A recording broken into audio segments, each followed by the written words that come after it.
Exposition.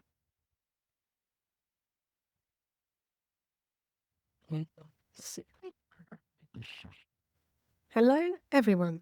Welcome back to another episode of Gaming the System, the podcast where three intersectional feminists examine gaming and games through a feminist lens.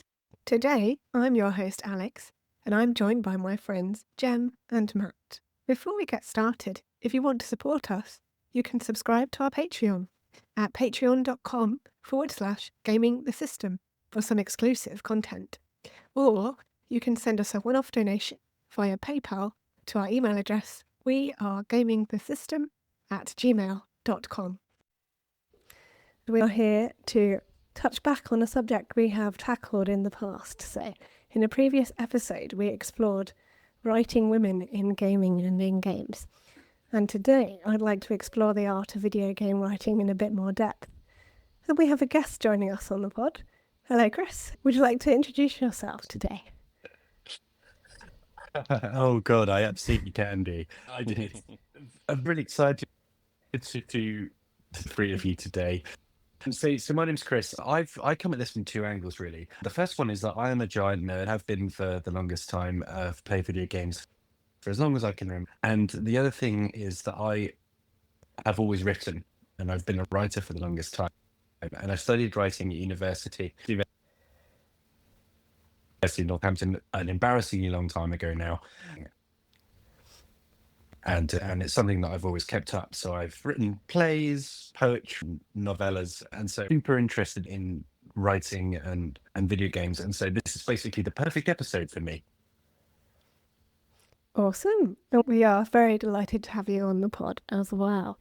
Which brings me in very nicely into our first question, which I'm sure you'll be an authority on, Chris.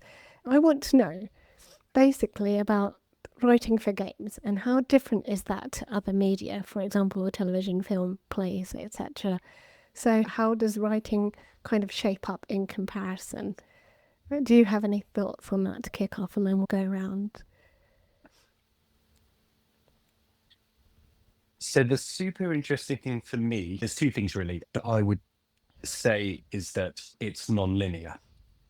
So when you're writing for video games in particular, there's a certain kind of non-linearity, if that's even a word, that comes across, which is super interesting. And the other thing is the interactive nature of it, right? So I don't think there's another medium that can do it as well as video games can, which is you are literally there doing the thing, interacting with the story. And oftentimes you're given decisions, you can change it, you can do whatever you like.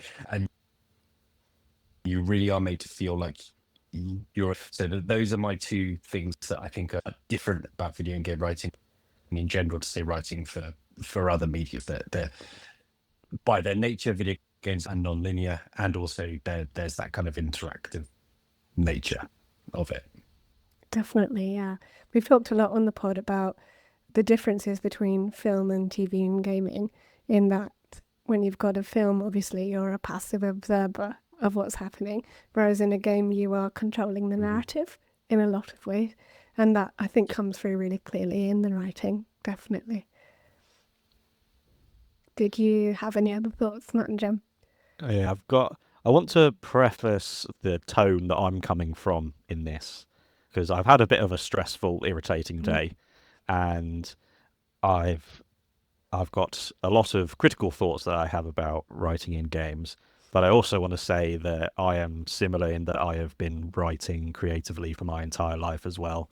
So when I'm being critical, it's pointing at me as well. I'm not going, I'm the best writer to ever exist and everyone else is stupid and useless. It's one of those things where something that makes you angry is very often a vision that you hold on yourself as well. So I want you to bear that in mind. Writing for games is both easier and harder than normal, because it's easy because in every other form of media, the writing is the foundation of it. You can't have a good book without good writing.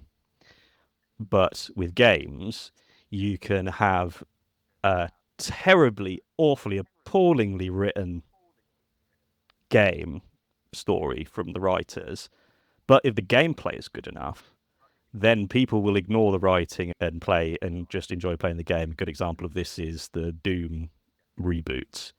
The gameplay is so awesome that the story doesn't matter, the writing doesn't matter. And so there's less pressure on game writers in that way. It's also got the positive and the negative thing, which not enough writers utilize, in that in game design, literally anything you can imagine is possible. It's not like with a film set or a TV show. And even with a book, you can write whatever you want, but the reader's still going to have to imagine it in their heads. Where literally you have a blank creative check when it comes to game design writing. So they have no excuse for lackluster storytelling. And it also comes from a place of deep jealousy where I wish that I was a video game writer. And so I'm annoyed at everyone else that is already in the industry. Indeed, it is a very enviable job, I think. Although that's coming from completely the outside with no idea what it would be like actually doing it. What about you, Jim? What do you think? So I was sort of thinking about the emotional element of writing, because I remember hearing somebody talking about writing a book, baby, for a long time. You're working on it, you're pouring your heart and soul into it. And then you let it out into the world and people read it and they take away their own interpretations, and they might not read it the same way that you had intended. So they might go away and say, oh, this character was doing this for these reasons, or I understood that to mean that symbolism to mean that. And that's obviously something that all artists have to accept with their art that they put out into the world. And I'm thinking that with games, there's an added layer, because it is interactive and because you are in some ways, the player is in some ways responsible for the direction of the story. How does a writer make sure that the beats hit in the right place, that the emotional response that you're going for? And I'm just intrigued as to what your thoughts might be on that, Chris. Yeah, it's super interesting because for one of your questions later, Alex, this might come up again. It's interesting for me because you've hit the nail on the head a little bit in the sense of anything else, like you say, it's your baby. And when you're writing for video games, I think there is almost entirely a relinquishing of power you have to do, in a sense of that you're giving that away, and it becomes the gamers in a way that they craft their own experiences with it, which is a terrifying thing to do if you're a writer and you're working on this project for such a long time, and then you say, and now I have to give it away, and they can almost do whatever they want, have whatever experiences they want with, in an interactive way you're talking about, because I know that everyone can sit and watch a film and be absorbed by it and take away their own message or meaning, but I think there's a much greater level of control on a book you wrote and say, here you are, because you've controlled almost every single. So yeah, it's a kind of stingray. Definitely. I was thinking about how sometimes, obviously, when you're playing a game, the game has to explain certain things to the player, for the player to be able to progress. And obviously it can do this in lots of different ways. Sometimes it does it through environment. So you've got your classic, like, this lighter area must be where I need to be going next. Things like that. That's what I guess we could call it, like the language of gaming. That kind of gets embedded into a gamer's brain, and they automatically know that if something's got yellow paint on it, they can climb it. That sort of stuff. If there's a red barrel, it's probably going to explode. That kind of thing. So when it comes to writing those sorts of I suppose expedition type things where the characters might have to break the fourth wall. With Expedition, sometimes it can be really clunky and obvious. So how does that work within gaming? Because we've all seen terrible exposition in film and TV. So how is that avoided in gaming? And do you think it's more common in gaming as well? Subtext. Subtext and silence and action, those are the weapons that writers need to be using, whereas they just go, this is where we are at the moment, this is where we've got to go next. And information dumps of where you meet a character the first time and they tell you their entire life story, and there's no subtext, there's just text. And you find the way to communicate your thing without saying it. That's the gold standard, because what the goal of writing is in gaming is to make you forget that everything is basically the same that you're doing.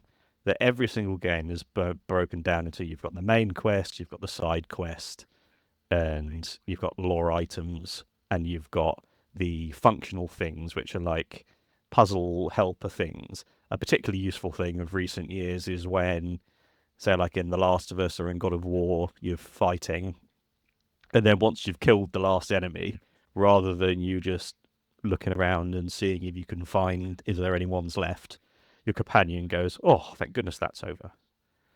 So that's a useful thing.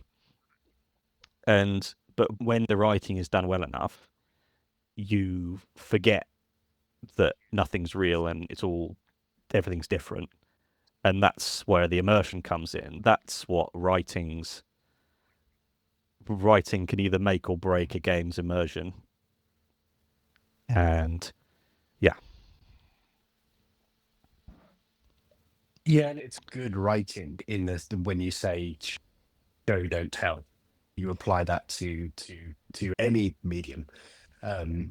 Your immersion will equally be broken if you're in a book and you reach a bit that's a bit exposition heavy and a bit boring, and you're like, God, I'm bored. Or you're watching a film and you say the same sort of thing. And I think I don't know about your guys' experience, but if I'm playing a game and I have one of those bits where it feels a little bit too clunky, it does take me out of it. I'm like, am I? It feels very obvious I'm playing a game now, and it takes me out. The good thing, though, sometimes about gaming is you can also skip dialogue, if there is an option to skip dialogue, if that's part of the dialogue, that is. So I guess that's one thing that can happen in games that doesn't happen anywhere else. But I guess then that would be a sign of bad writing if a player is constantly choosing to skip through all the dialogues. It depends on your reason for playing a game in the first place, right? Because I was taking some notes on this beforehand, and it turns out that I really don't like MMO writing very much. But then I think the reason people play MMOs is the writing is probably, I don't know this for a fact, but I'm guessing the writing might be lower down on the list of reasons to be playing, which and maybe why the focus on the writing in MMOs tends to be lazier. I don't know. I'm interested in your opinion. I'm just thinking out loud really on that one. No, I think I'm the one that's played the most. I reckon so.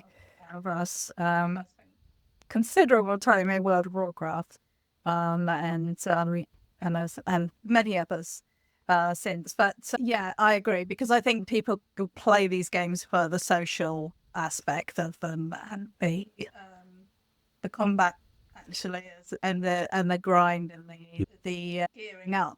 So yeah, I think that I know certainly from my perspective, I used to often skip through the conversations in World of Warcraft or other games, because it's just all this background that you don't need to care about, because you've got a little arrow that's going to tell you where to go and a flashy thing on the map. I think, but I would say that perhaps that is a failing of faith in the gamers behind that, because there's an assumption that they're not going to be interested in that. It isn't written for that. But I mean, if you can imagine that, and some of the stories in World of Warcraft back in the early 2000s were amazing. They had this big epic storyline, and you were there as a part of that, engaged in that, and that really mattered. That was really fun to play, and so you got engaged in the characters and what was going on, and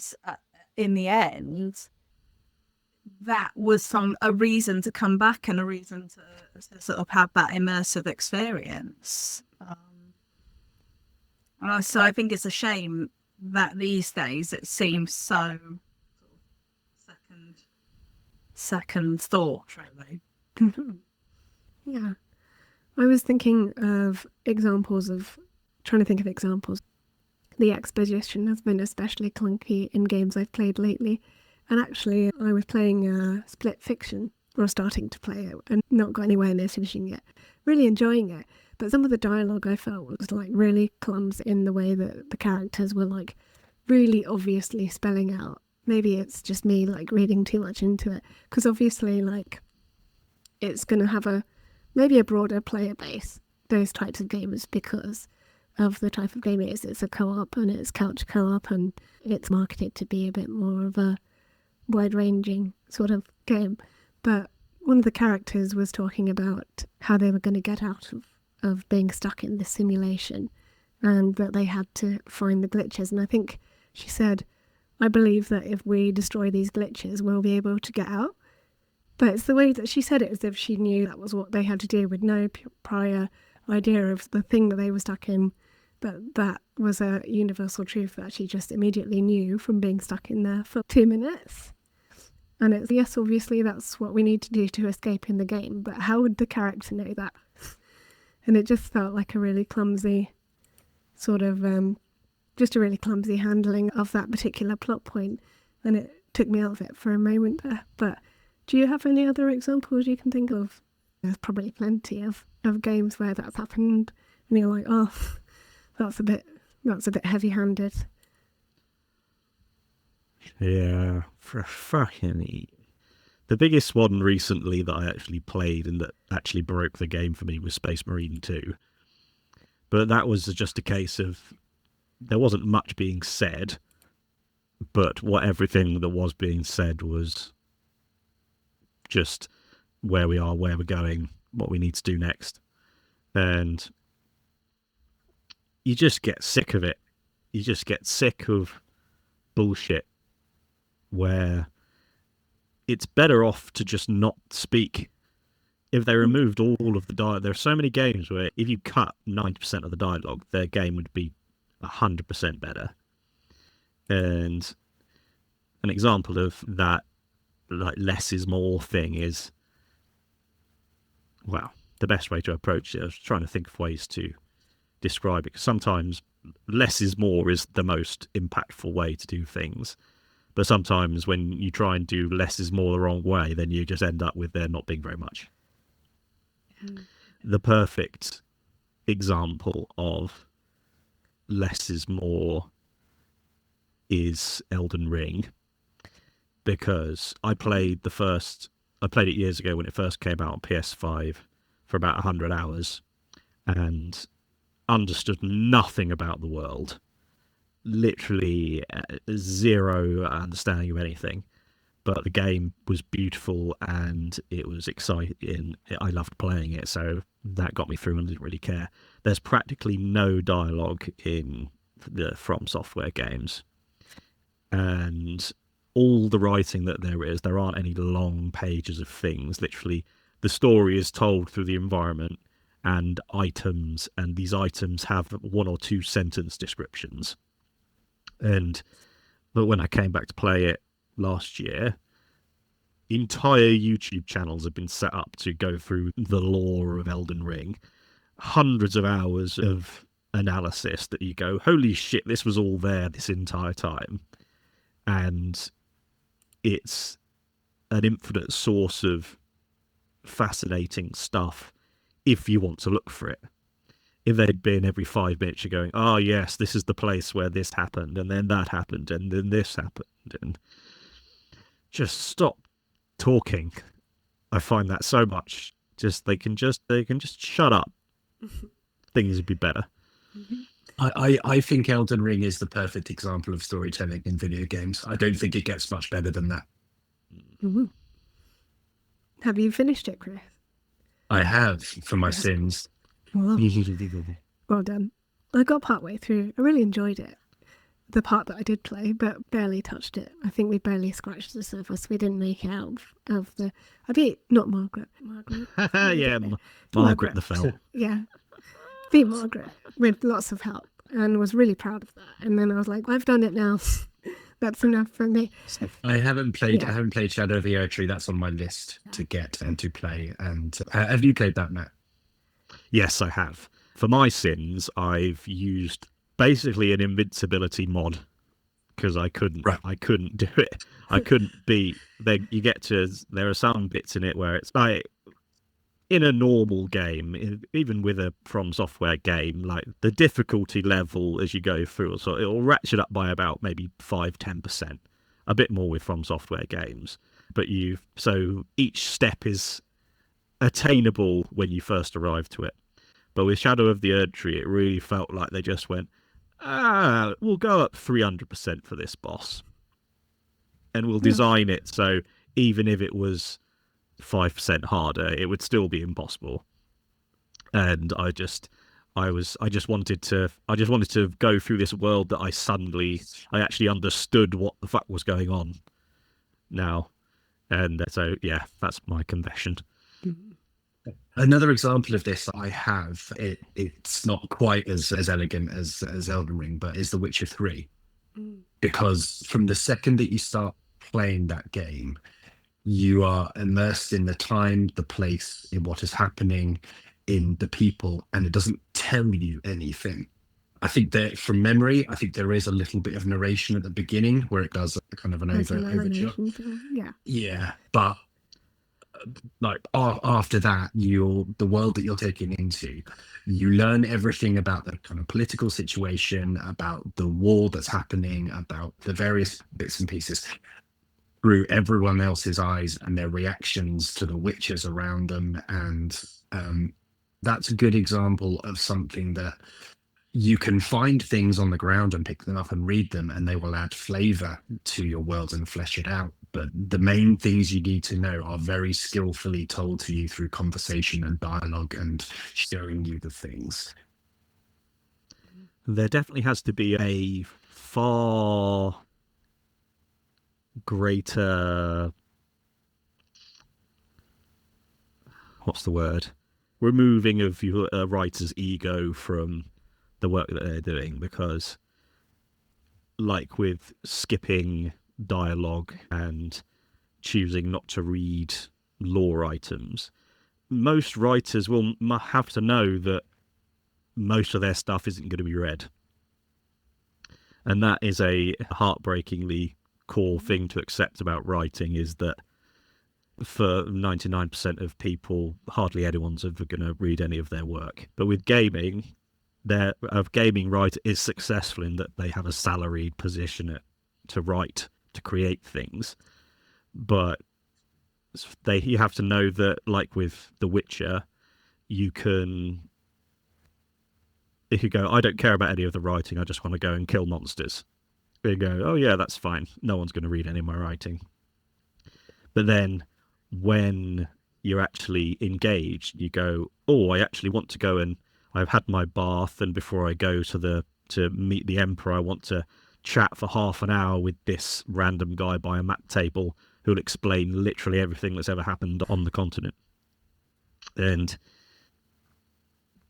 that's probably a hard thing for writers to accept and go, I'm still going to pour my heart and soul into these things that are probably never going to be read.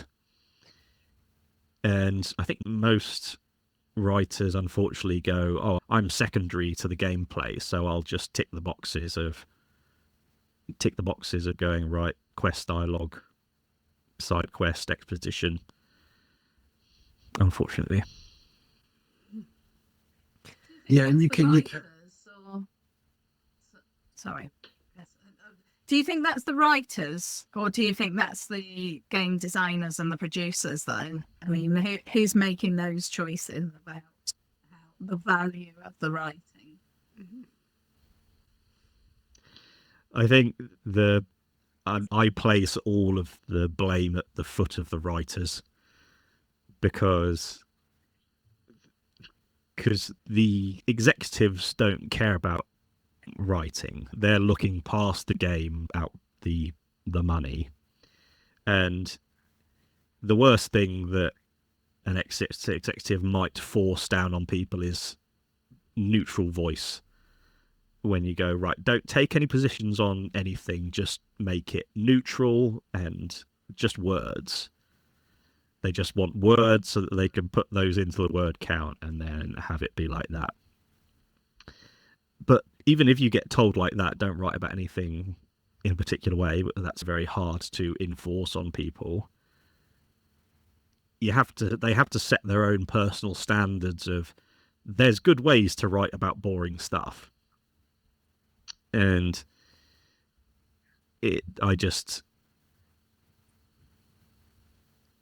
so it's the writer's fault in my opinion, in short. And a good example of this is Metal Gear Solid.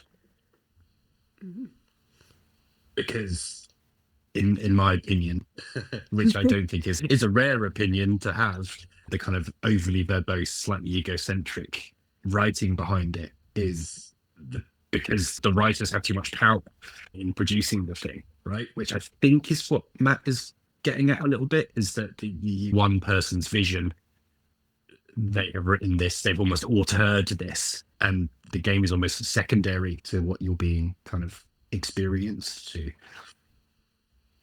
Yeah, have you played Death Stranding?